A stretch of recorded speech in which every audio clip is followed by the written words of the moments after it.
for once criticized Trump for saying that the election was stolen. In fact, he embraced his policies and just said that they have a different philosophy. In this race in Wyoming, which is a Republican state, you have Liz Cheney going all in on the idea that saying the election was stolen is a bad idea and a threat to our democracy, and a Trump-backed opponent who says the exact opposite. So I do feel it's like our first true referendum on that very specific topic. Yeah. It also, I mean, in spite of the Cheney name there, which is obviously very powerful, you go to Wyoming, you see a lot of buildings named after Dick Cheney, and so-and-so park named after somebody in the Cheney family. Despite that name, if he can't win here, then people are really going to be questioning, his power even more. I mean, this is a time, obviously, he had losses in Georgia, he's had 3 gubernatorial candidates that he has backed and put some money behind and has seen losses. If he can't get out Cheney, which a lot of the Republicans right now have rejected because she continues to criticize the former president, that's going to be a big problem for him. And so it kind of feels like he's regrouping in Wyoming to say this is the most important race because perhaps that should be the place where he should be most successful. And yet, if we come to August and Cheney is still standing, man, that's going to be such a huge hit. I mean, it would napalm his power in terms of the party. Because you look, I think you make a great point. Wyoming is very different than Georgia. Cheney is very different than Kemp. But look at what happened in Georgia. I want to pull up the primary results of the top 3 kind of candidates where Trump backed the other side of who won. Kemp had 74%. Raffensperger won by 19 points. Chris Carr, an attorney general, won by almost 50 points. And this was how Trump framed things in Wyoming. Take a listen.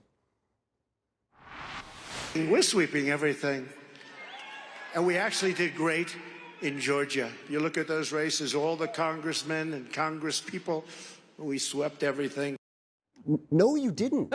Facts. You literally did not. But my point being, Cleve, to this, and I think we got like 30 seconds later, but kind of the bigger picture of things. Like Georgia happened. Georgia is not Wyoming. Where does the president stand, former president stand at this moment inside the party? Yeah, I think we're seeing one of the big questions that happened after 2020 was what happens to Trump? What happens to Trumpism? And what we're seeing is, if not the erosion of Trumpism, we're seeing sort of it becoming more like Swiss cheese, where it's not a golden ticket, it's not an automatic. And people have legitimate questions about whether they can win just by having Donald Trump's backing. Yeah, it's going to be an interesting several months ahead, as it has been an interesting last 5 years. Joining us now is CNN political commentator and host of the You Decide podcast, Errol Lewis. Errol, always good to see you. So, look, Wyoming, it's a conservative state. Trump is popular there.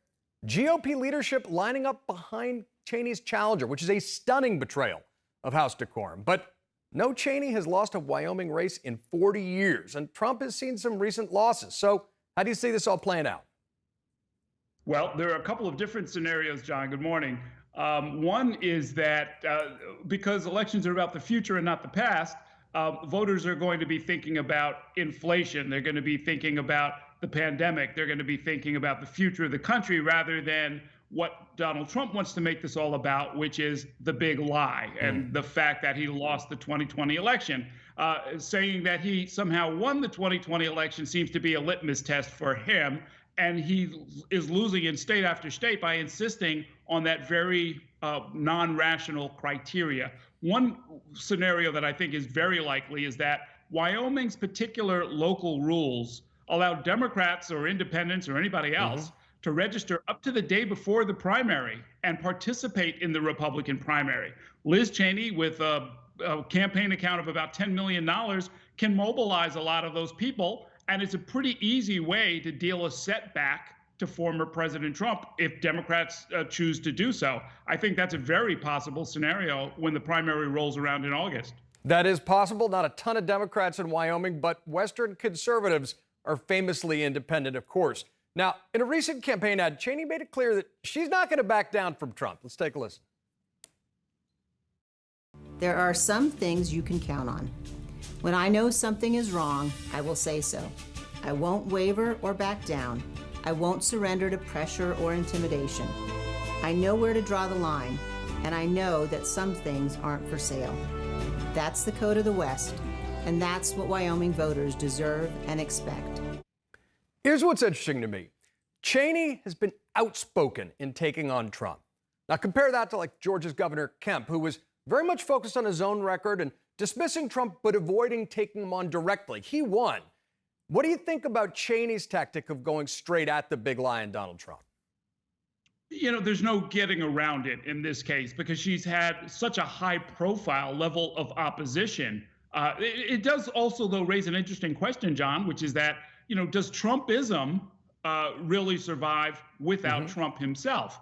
And the reality is Liz Cheney can say truthfully that she voted with, when Trump was president, she voted with Donald Trump 93% of the time, which is a lot more than a lot of other Republicans can say. So, to the extent that she's got bona fides that cannot be challenged, both because of her paternal lineage and because of her actual voting record just a couple of years ago, I think she's in a position to really try and take him on, but she really doesn't have any choice. I mean, look, she's on the January 6th commission. She's been one of the few Republicans to stand up and say,